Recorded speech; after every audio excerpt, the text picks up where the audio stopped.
I'm here to share a powerful testimony and message. So let us pray. Dear Lord, thank you so much for allowing us to see another day, Lord, because a lot of people did not wake up this morning. So I ask you to restore my mind, to create in me a clean heart, renew a right spirit within me.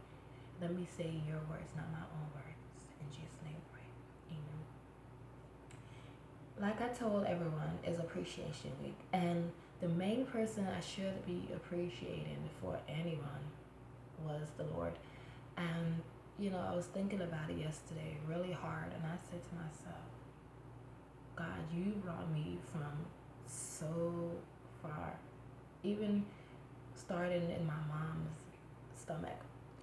My mom shared a story with me, and she told me that when she was pregnant with me, it was hard for me to come out, and she just prayed to God, and she's like, Lord, please deliver me, and I will turn my life to you.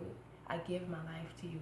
At that time, she, gave her life to the Lord, and within, a couple minutes or whatever, I was in the world, and I think at that time she dedicated me also to the Lord, and she told me, you're special, you are for the Lord. And I didn't really, take it to heart. And then one time my auntie, she told me, when I was young, and she came in and she was feeling so sick, and I started to sing to her, and she just felt better, you know. And so I said to myself, why am I here? What's the purpose of my life, Lord? And the Lord always showed me that I was supposed to be, a counselor, supposed to be an encourager, supposed to help people, because I went through so much, and I'm just strong. I have an inner strong.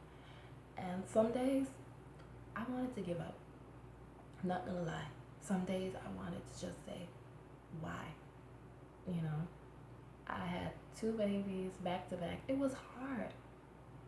It was hard. I have to sometimes walk all the way, to the store, walk all the way to the laundromat, and with two kids. It was a hardest thing, but I pushed through. A lot of things happened. I had to deal with a lot of sick days with my kids. I had to deal with my husband, driving him back and forth to the hospital, a lot of stuff. But because of God, His mercy kept me. Because if it wasn't for Him, I would gave up a long time ago. I've been through a lot. I went to the hospital one time because my foot was hurting me so bad. And I just didn't know what was happening.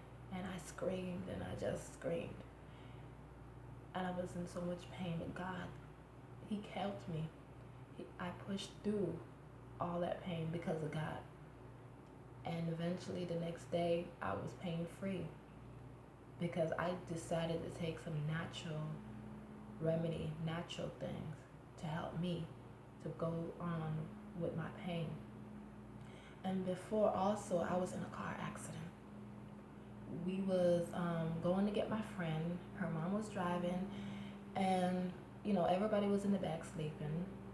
My oldest son, Javon, at that time, he was in the back sleeping, and another car kind of hit us in the back, and we spin out of control, and bam into the railing.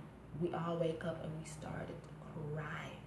We started to just, and when I was at the hospital, I was just singing that song, Jesus keep the wheel, get the wheel. It was so scary. My life flashed in front of my eyes, but God kept me. His mercy kept me. I'm alive. And for me to sit around and not do what God had told me that is my purpose in life, that's like a slap in His face. And I'm not going to slap God anymore in His face. I'm going to do what He wants me to do. I'm going to be obedient, and I'm going to encourage people, and I'm going to tell people to keep on going, even though life is hard. Because trust me, God gave me a second chance. I've been through a lot, and I'm not going to sit here and let people go through a lot and not say a word. God is ready to use me, and I'm ready for him to use me to the fullest. So I will be here. But before I appreciate anyone else, I need to appreciate God the most, because he brought me a long, long way. And because of his mercy and because of him, I'm here. I'm alive. I can walk. So I want you to be encouraged. Bye.